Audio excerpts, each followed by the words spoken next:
USA versus Iran operation Firestorm. यह सिर्फ tension नहीं है, यह काउंटडाउन है। आज यूनाइटेड स्टेट्स और ईरान के बीच हालात इतने एक्सप्लोसिव हो चुके हैं कि एक गलत मिसाइल लॉन्च पूरी दुनिया को हिला सकता है। मिडिल ईस्ट बारूद के ढेर पर बैठा है और चिंगारी कभी भी लग सकती है। पिछले कुछ समय में ईरान के अंदर कई मिस्टीरियस एक्सप्लोजन्स हुए हैं। रिपोर्ट्स के अनुसार कुछ blast IRGC command facilities, missile storage depots और बॉम्ब सप्लाई सेंटर्स के पास हुए हैं। ऑफिशियल कंफर्मेशन नहीं है, लेकिन इंटरनेशनल एनालिस्ट्स ओपनली डिस्कस कर रहे हैं कि मोसाद ने ईरान के अंदर कोवर्ट सबोटेज ऑपरेशंस तेज कर दिए हैं। अगर यही पैटर्न रहता है तो ये संकेत हो सकता है कि शैडो वॉर अब ओपन वॉर की तरफ बढ़ता जा रहा है। अमेरिका का रिंग ऑफ फायर, ईरान को चारों तरफ से घेरना। यूएसए को मेनलैंड से हमला करने की जरूरत नहीं पड़ेगी। ये पहले से ही ईरान को स्ट्रेटेजिकली एनसर्कल कर चुका है, major US forward air bases की हेल्प से। अल उदेद एयरबेस जो कतर में है, सेंट्रल कमांड का नर्व सेंटर है। अल धफ्रा एयरबेस जो यूएई में है, F-35 लाइटनिंग 2 डिप्लॉयमेंट पॉइंट है। Prince Sultan airbase Saudi Arabia, Ali Al Salem airbase Kuwait में है। Muwaffaq Salti airbase Jordan, naval support activity Bahrain, US 5th fleet headquarter, Diego Garcia B-2 split strategic bombers का base. इन basis से launch हो सकते हैं F-35 Lightning 2,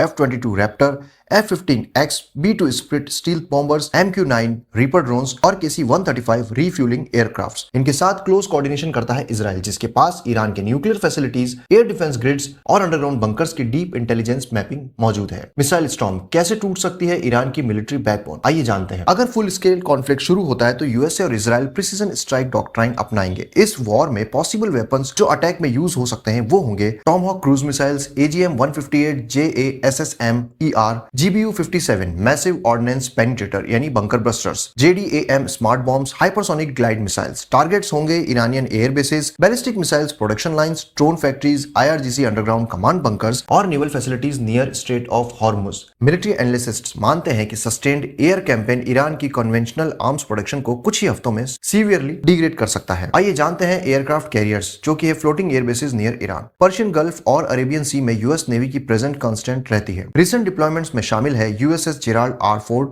USS Dwight D. Eisenhower, USS Theodore Roosevelt. इन carrier से F-35, F-18 Super Hornet, EA-18G Growlers और E-2D Hawkeye aircraft continuous sorties launch कर सकते हैं। दोस्तों, सॉर्टीज का मतलब होता है युद्ध के समय सैनिक विमानों द्वारा ली गई छोटी उड़ानें जिससे शत्रु पर आक्रमण किया जा सके। जानते हैं मिलिट्री पावर का कंपैरिजन जो कि एक ब्रूटल रियलिटी है और ईरान उसके सामने कहीं भी नहीं टिकता है। यूएसए के पास है 1.3 मिलियन आर्मी पर्सनल्स, वहीं ईरान के पास है मात्र 6,10,000, इसमें इंक्लूड है उसकी आर्मी और IRGC। फाइटर जेट्स की बात करें तो यूएसए के पास है लगभग 2700 एडवांस्ड एयरक्राफ्ट, वहीं ईरान के पास है मात्र 300 mostly old generation fighter jets. Navy की बात करें तो यूएसए के पास है 11 aircraft super carriers, 70 plus submarines, 90 plus destroyers and cruisers. वहीं ईरान की बात करें तो ईरान के पास है कुछ एक diesel submarines, fast attack boats और कोई भी एयरक्राफ्ट कैरियर उसके पास नहीं है। अटैक हेलीकॉप्टर्स की बात करें तो यूएसए के पास है मोर देन 900 अटैक हेलीकॉप्टर्स और वहीं ईरान के पास है कुछ लिमिटेड नंबर्स। न्यूक्लियर आर्सेनल्स की बात करें तो यूएसए के पास है 5200 न्यूक्लियर वॉरहेड्स, वहीं ईरान के पास अभी भी कोई कंफर्म नंबर नहीं है। नंबर साफ संकेत देते हैं कि कन्वेंशनल मिलिट्री स्ट्रेंथ में यूएस से कहीं ज्यादा ईरान से आगे है। बात करते हैं ईरान के छुपे रुस्तम की, यानी ईरान की proxy strategy. Iran direct confrontation से पहले प्रॉक्सी नेटवर्क्स एक्टिवेट करता है, यानी हिजबुल्लाह, हमास, पैलेस्तीन इस्लामिक जिहाद, हुतीज और इराकी और सीरियन मिलिशियाज। ये ग्रुप रीजन्स में हाईली इंस्टेबिलिटी क्रिएट कर सकते हैं। US basis